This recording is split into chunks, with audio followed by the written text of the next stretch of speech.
पुढची बातमी बघूया। संपत्ती कोणत्या गुन्ह्यामधून कमावली या तपासासाठी पोलीस कोठडी हवी। भारतामध्ये किंवा भारताच्या बाहेर काही संपत्ती आहे का याचाही तपास केला जाणार। वाल्मिक कराडच्या पोलीस कोठडीसाठी पोलिसांनी कोर्टामध्ये हा युक्तिवाद केलेला आहे। वाल्मिक कराडची सीआयडी कोठडी या संपते आणि केस कोर्टामध्ये त्याला हजर करण्यात आलेले आहे। कृष्णा केंडे आमचे प्रतिनिधी आपल्याला अपडेट्स देत आहेत। कृष्णा, काय नेमका युक्तिवाद होतोय?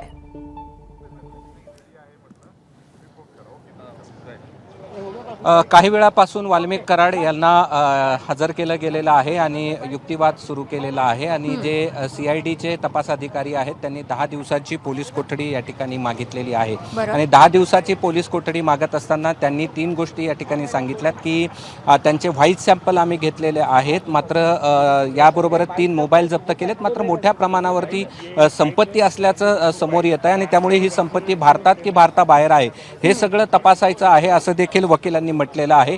सरकारी वकील शिंदे हे या ठिकाणी बाजू मांडत आहेत, तर सिद्धेश्वर ठोंबरे हे आता या ठिकाणी कराड यांची बाजू या ठिकाणी मांडताना आपल्याला पाहायला मिळतात। मात्र संपत्ती शोधायची आहे असं प्रमुख कारण या ठिकाणी सीआयडी कडून सांगितलं आहे आणि त्यासाठी 10 दिवसांची पोलीस कोठडी देण्यात यावी अशा प्रकारची मागणी वकील सरकारी वकिलामार्फत या कोर्टामध्ये केसच्या कोर्टामध्ये करण्यात आलेली आहे। अगदी कृष्णा, आपण बघितले की आतापर्यंत वाल्मिक कराडवरती मकोकाच्या अंतर्गत गुन्हा दाखल झालेला नाहीये। संपूर्ण महाराष्ट्रभरामधून हीच मागणी होताना दिसते। त्याविषयी काही बोललं जाणार आहे का आजच्या या सुनावणीच्या दरम्यान?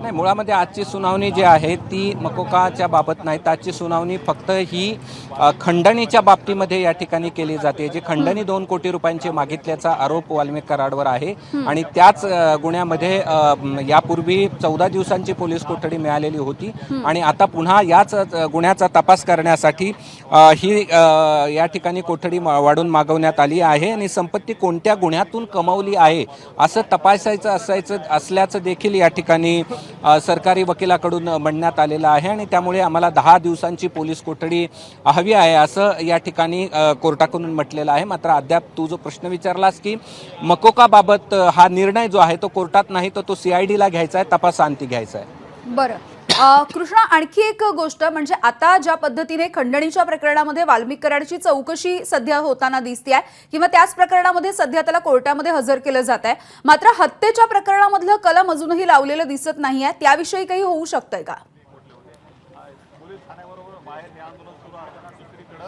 नाही, मुळामध्ये हत्येचं कलम लावायचं की नाही हे तपासाच्या अंती या ठिकाणी ठरवलं जातं। ही मागणी सर्वसामान्यांकडनं होते, देशमुख कुटुंबांकडनं होते, त्यासाठी आंदोलनं केली जात आहेत आणि हेच सांगितलं जात आहे की खंडणी हे खुनाचं मूळ आहे आणि त्यामुळे या प्रकरणात देखील वाल्मिक कराडला आरोपी करण्यात यावं। मात्र हे सगळे आरोपी करणं हे सीआयडीच्या तपासात ज्या ज्या काही बाबी पुढे येतात या सगळ्यावरती अवलंबून असेल। मात्र सध्या तरी आपण सुनावणी सुरू आहे आणि सुनावणीमध्ये 10 दिवसाची सीआयडी कस्टडी या ठिकाणी मागवण्यात आली आहे। या कोर्टामधून ही कस्टडी या ठिकाणी मागवण्यात आल्याचं आपल्याला म्हणता येईल। बरं, तर सध्या ही दृश्य आपण बघतोय केस न्यायालयाच्या बाहेरून सध्या आमचे प्रतिनिधी आपल्याला अपडेट्स देत आहेत। वाल्मिक कराडच्या पोलीस कोठडीसाठी पोलिसांचा युक्तिवाद सध्या सुरू आहे। जी संपत्ती आहे ती नेमकी कोणत्या गुन्ह्यामधून कमावली याचा तपास सध्या पोलिसांना करायचा आहे। कृष्णा, धन्यवाद या माहितीसाठी। एबीपी माझा, उघडा डोळे बघा नीट।